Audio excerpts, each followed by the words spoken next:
São Paulo ou Rio de Janeiro? Peladões na praia e uma fatia de pão de forma. É isso! O meu barato é contar histórias. Não faço mais quadrinho hoje porque eu prefiro fazer animação e tá rolando. Eu acabei de fazer um filme meu que demorei 4 anos para colocar eles de pé. Então vem alguém com um projeto bacana como esse, já formatado, já captado e te oferece para dirigir, para mim é uma dádiva, né? Foi um filme totalmente sem orçamento, sem roteiro. A Helena costuma brincar que daqui a pouco eu vou fazer um filme sem câmera, né? Ilusionista.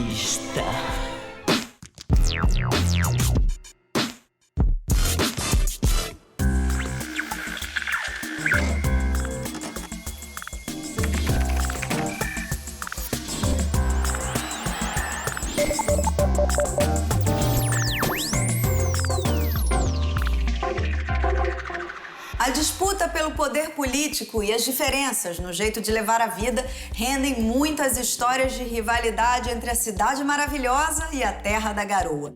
Durante o século XX, a ideia de que os cariocas seriam mais extrovertidos do que os vizinhos paulistas foi ganhando cada vez mais força. É daí que vem a inspiração para a comédia leve Desculpe o Transtorno. O protagonista sofre de um transtorno de identidade. Algumas vezes ele é São Paulo e em outras ele vira Rio de Janeiro. Tu é 2. Não, eu sou 1. Porque toda vez que eu durmo, eu acordo ele. Desculpe o Transtorno é um projeto que a gente iniciou a partir do argumento do Pedro Cavalhares, que é um parceiro nosso já de outros projetos. E convidamos a Adriana Falcão para escrever junto com a Tatiana Maciel. Uma dupla incrível que agregou muito na história que nós estávamos pensando. E chegou o momento de convidar um diretor para estar conosco nessa empreitada.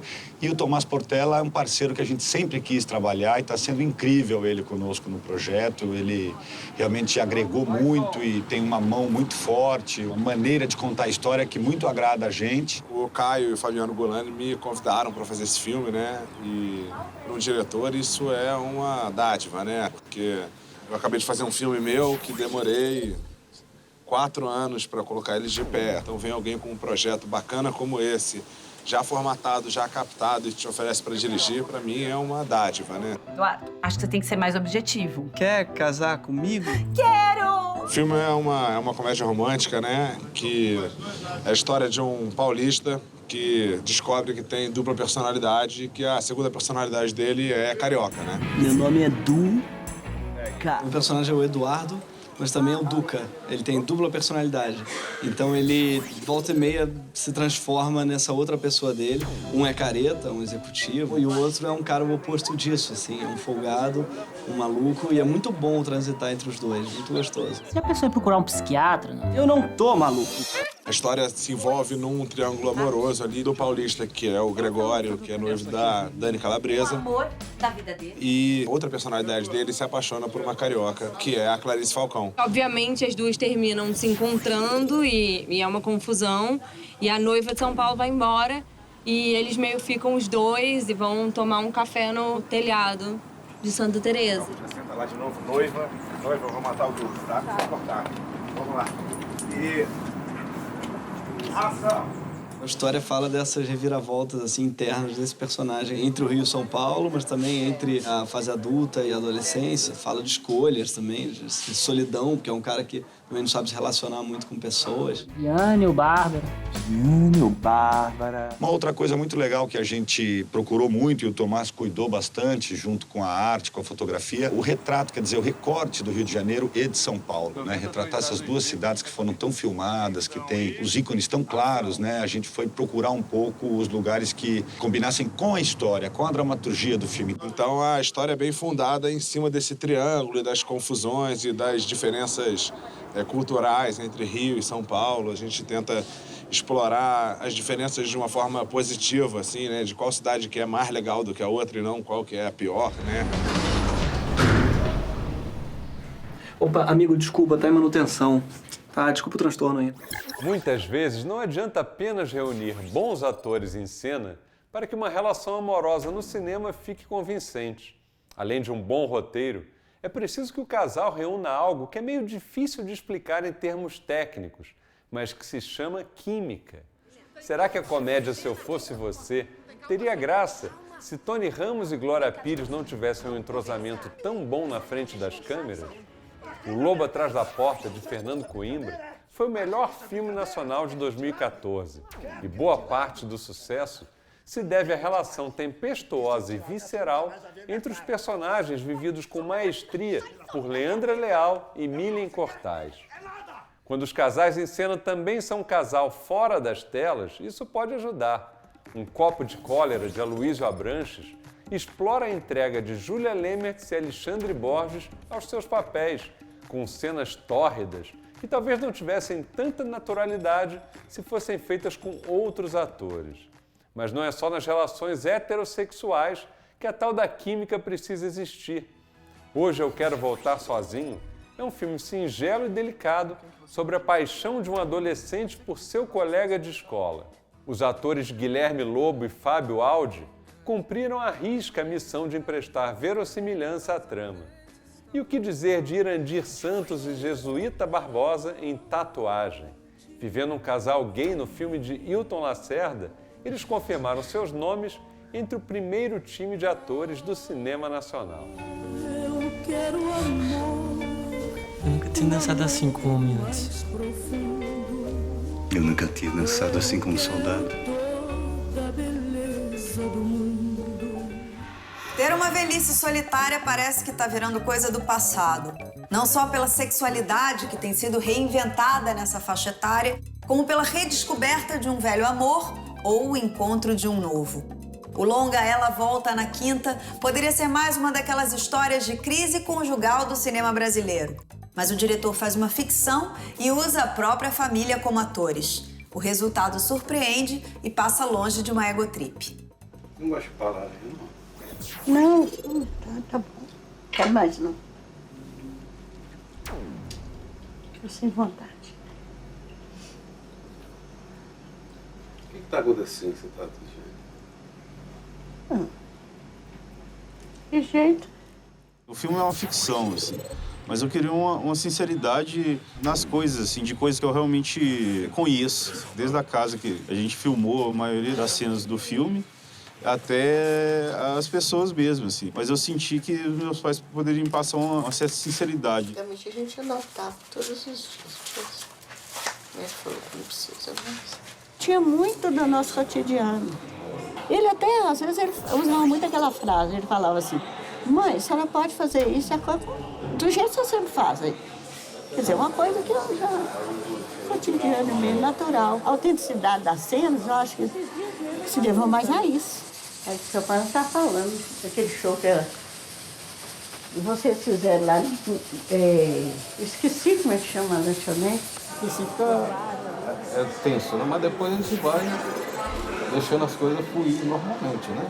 E levando tudo na simplicidade, né? Esses elementos de realidade, parte da personalidade deles, o jeito que eles falam. Mas a história é uma ficção. O clima tá bom lá não, né? Tá não, Nath. Vocês notaram, né?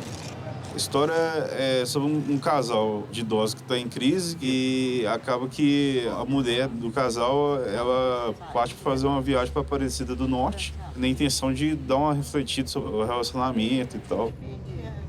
A casa e ele assume. Resolve. Resolve a vida dele. Apesar de ele falar que não tem nada a ver com ela e tudo, mas eu sei que tem. Puxa vida, a gente viu como é que tá sendo, né? A luta do Dé, quando fez o curso técnico de cinema. Então, ver isso acontecer, da forma como aconteceu, e a maneira que minha mãe e meu pai comprou a ideia, isso é genial, sabe?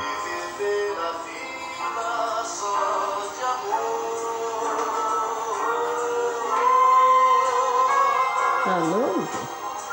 Alô? Vamos parar. Não dá, não. Ele viajou o mundo com a sua câmera na mochila, registrando cenas folclóricas, musicalidades e rituais religiosos. Agora ele está no Brasil, para um projeto transmídia sobre a cultura espiritual brasileira. Eu tenho o prazer de receber aqui no estúdio do Revista o diretor francês Vincent Moon. Vincent, muito obrigada pela sua presença. Um prazer. Vamos começar falando sobre o Híbridos. Ele é um projeto transmídia, né? Por que você escolheu fazer ele no Brasil? Eu cheguei aqui pela primeira vez, foi mais ou menos 4 anos atrás. Eu fiz muitos filmes essa primeira viagem. Eu fiquei 3 meses no Brasil, desde São Paulo até Rio, BH, Brasília, Salvador, Recife, Belém. Essa espiritualidade, esse lado sagrado da música. Isso foi uma coisa muito forte para mim. Eu não tenho uma cultura religiosa, nada.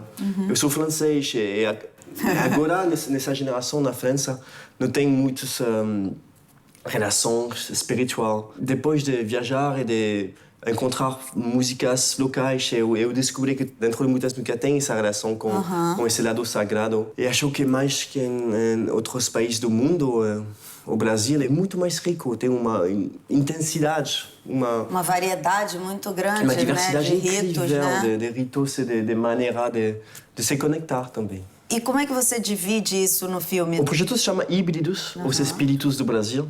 Então não é só sobre religião, mas eu não quero realmente fazer distinção entre o que é religião, o que é espiritualidade. Isso acho que agora mesmo não tem realmente uma grande significação. A ideia é de viajar durante um ano. Estamos fazendo esse projeto juntos com minha esposa, uma francesa, Priscila. Estamos viajando então durante um ano através de todo o Brasil. Nosso desejo realmente de fazer um filme, um cinema que vai mais adentro de cada ritual e que vai explicar ou fazer um contexto, mas realmente que vai trabalhar com essa sensação de um cinema. Pode ser um cinema religioso também. Um cinema etnográfico, né? Você está ali dentro. Sim. Eu gosto de falar de um cinema etnográfico experimental, de uma maneira. Não é um cinema etnográfico que vai falar, é um cinema etnográfico que vai mergulhar realmente. Sim. Adentro de rituais. Vamos bailar, vamos dançar. Como podemos fazer um cinema que é também um ritual? Um filme que é também uma celebração espiritual. Que não é sobre, mas que é. Não é um filme sobre a religião, é um filme religioso. E faça o público acessar esses lugares espirituais, né, de abertura. Entender adentro com seu corpo, mais que com sua cabeça. Entendo.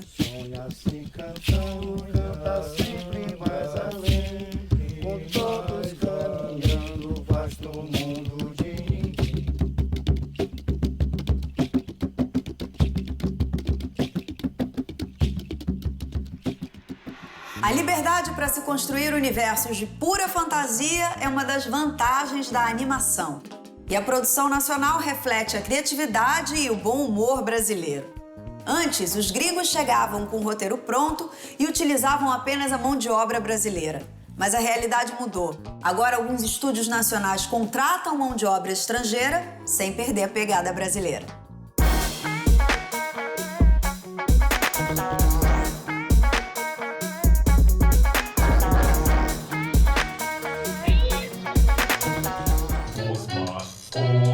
Como é que deu o clique pra você entrar no mundo da animação? Eu fazia mais história em quadrinhos do que animação. Eu fiz algumas coisas de animação, mas a distância entre o trabalho e o resultado, naquela época, né? Você tinha como filmar, né? Você só fazia o flipbook. Eu queria contar a história. Né? Esse aqui é o primeiro número, 44 bicular. O quadrinho tem uma vantagem. Você, o ator, o desenhista, o iluminador, o roteirista, faz tudo junto. E é fácil. Você faz, tá pronto. Quando eu estava me formando, eu comecei a trabalhar com game. Aí a gente começou a publicar jogos, que era um mercado excepcional. Era o segundo passo. Aí, em 96, eu lancei o primeiro jogo, que chamava O Enigma da Esfinge. E ele é um desenho animado interativo. Então, foi o primeiro passo que eu dei na direção da animação, foi no game.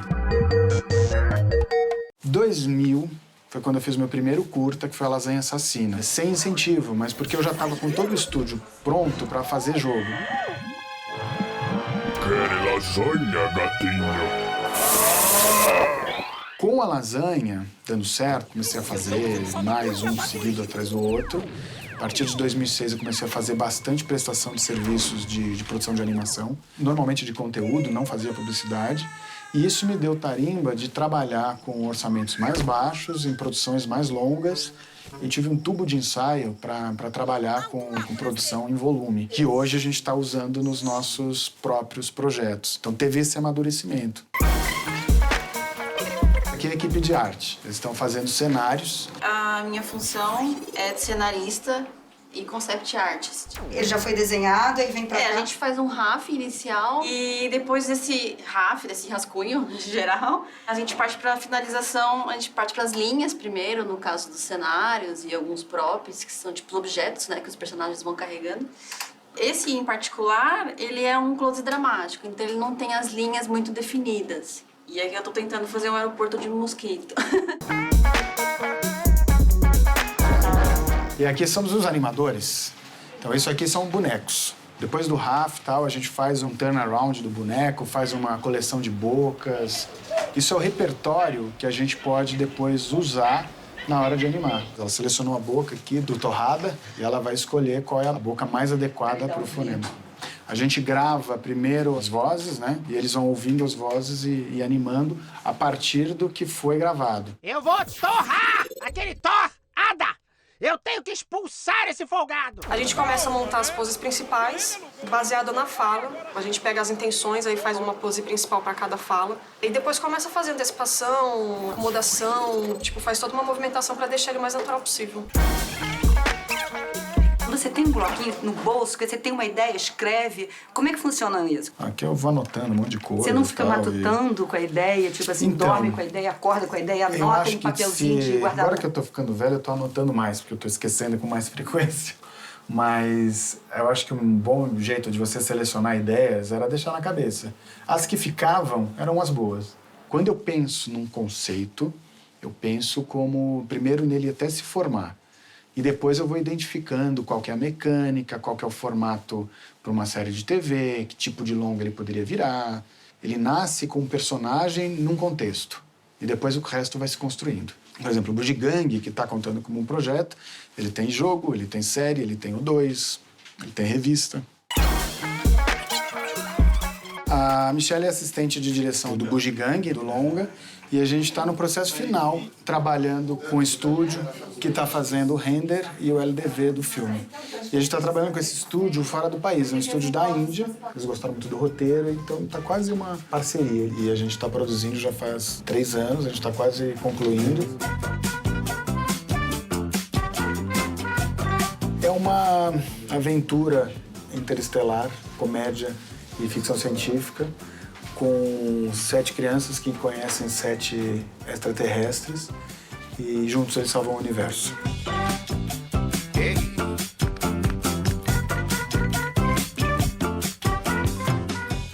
Também estamos fazendo longa do Osmar, a gente ainda está na pré-produção, que deve chegar aos cinemas no começo de 2016. É isso! Isso o quê? Não lembra das suas próprias palavras? Não, Steve. Ele alugou o sofá. Se não tiver mais sofá, não tem mais turista. Alê Machado e os seus incríveis personagens trazem alegria para dentro de casa, diretamente para a mesa de café da manhã, com as aventuras desse carismático anti-herói Osmar. Já no curta Ossos, desnudar-se é o caminho para encontrar a liberdade e a felicidade. Inspirado na Classe Morta de Tadeusz Kantor, o filme é um happening cinematográfico, quase uma peça de teatro, sem um roteiro definido e onde as cenas acontecem a partir do improviso. Retrato nu do homem. Muito bem, Diego. Repete a frase. Curta Ossos, dirigido pela Helena Inês, ele foi feito em Fortaleza.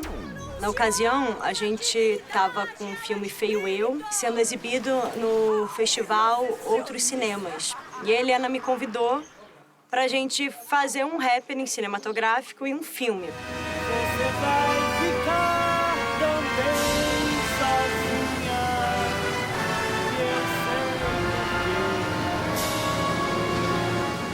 sozinha. A Helena sabia perfeitamente o que ela queria, né? E a gente filmou durante os dias do festival com os atores de lá. A gente encontrou os atores na universidade e a gente saiu 4 dias por Fortaleza com a base do texto do Tadeusz Kantor e do filme A Classe Morta dele também, que é a adaptação da peça para o cinema.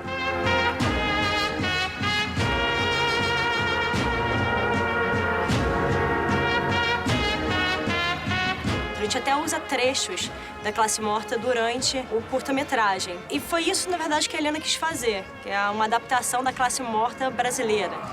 Quem é que pode aceitar um ator um ser tão louco, mais próximo do lixo do que da eternidade? A gente trabalhou muito com o movimento do butô, né, nas improvisações. E eu vejo que foi um filme de um momento da vida da Helena. Eu acho que é um ensaio dela sobre o ator, né? A Helena é uma atriz maravilhosa, uma referência para muitas atrizes no Brasil, de cinema, de teatro. E o texto do Tadeusz Kantor é maravilhoso, né? Ator feirante, eterno errante.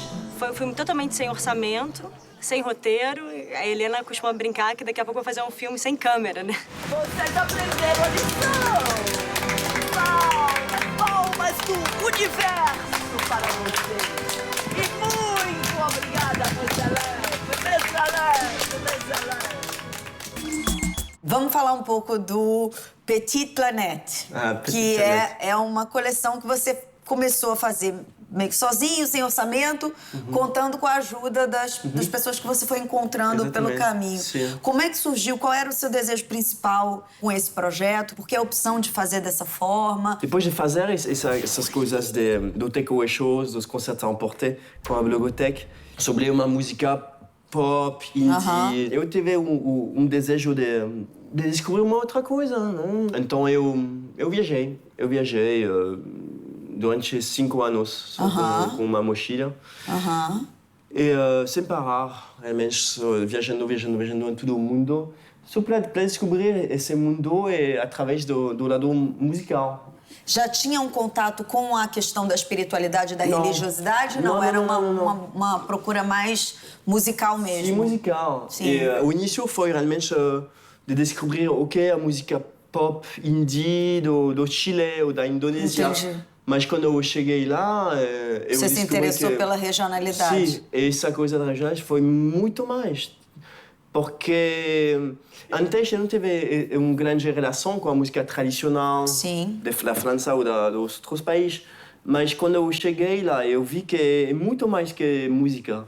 É uma maneira de tocar juntos que faz parte de uma sociedade, uma maneira de compartilhar, de viver, de beber. É uma espécie de ritual mesmo, né? Tem uma relação mais ritualística com a música, né? É um ritual já. Sim. E foi... Uau! É muito mais. E até agora estou pensando na mesma coisa. É muito mais interessante que ir para um concerto de qualquer artista rock. É muito mais rico, né? É uma outra coisa, é um outro nível realmente de interação com as pessoas, com a história e tudo isso. Mas você já sabia que você ia parar nessa pesquisa da espiritualidade? Não. Isso se deu quando você chegou no Brasil? Não. Pouco a pouco eu tive várias experiências no Egito, uma noite no Cairo. Um rapaz me mostrou um ritual de transe que foi incrível. E lá dentro dessa sala tem música, mas não tem espectador. Não tem esse lado de você não vai ver, você vai participar ou você não vai estar aqui. Sim. Isso foi uma coisa... Uau! E não tem também essa coisa do ego. Sim. Depois de viajar, e pouco a pouco eu descobri todo esse lado sagrado, especialmente os rituais xamânicos indígenas da Amazônia e tudo isso. E 4 ou 5 anos viajando, fazendo muitos filmes em todo o mundo, e eu cheguei aqui.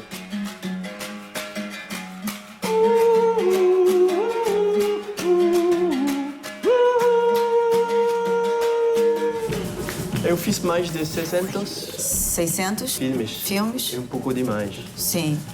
Então, E como é o processo de edição desse material todo? Como você que edita, não? Sim. Complicado? Muito material? Muito. Agora, com o projeto híbrido, muitas coisas. Sim. Não? Gravando com um grupo rock, é uma gravação de meia hora, por ser 1 hora. Mas quando você vai gravar um ritual de Santo Daime, pode ser 10 horas. 10 não? horas. Então tem muito mais material. É incrível, acho que realmente é um projeto muito mais importante que tudo que eu fiz até agora, mas vamos devagar e vamos tranquilamente esperar. Acho que vamos fazer o lançamento do projeto aqui daqui a um ano. Mais ou menos. Que bom. Então, boa sorte pra você. Obrigada. Muito obrigada a vocês que ficaram aí também. Quem quiser ver a entrevista na íntegra, entra no site revistadocinembrasileiro.com.br. E agora eu deixo vocês com mais um filme de micrometragem. Até mais.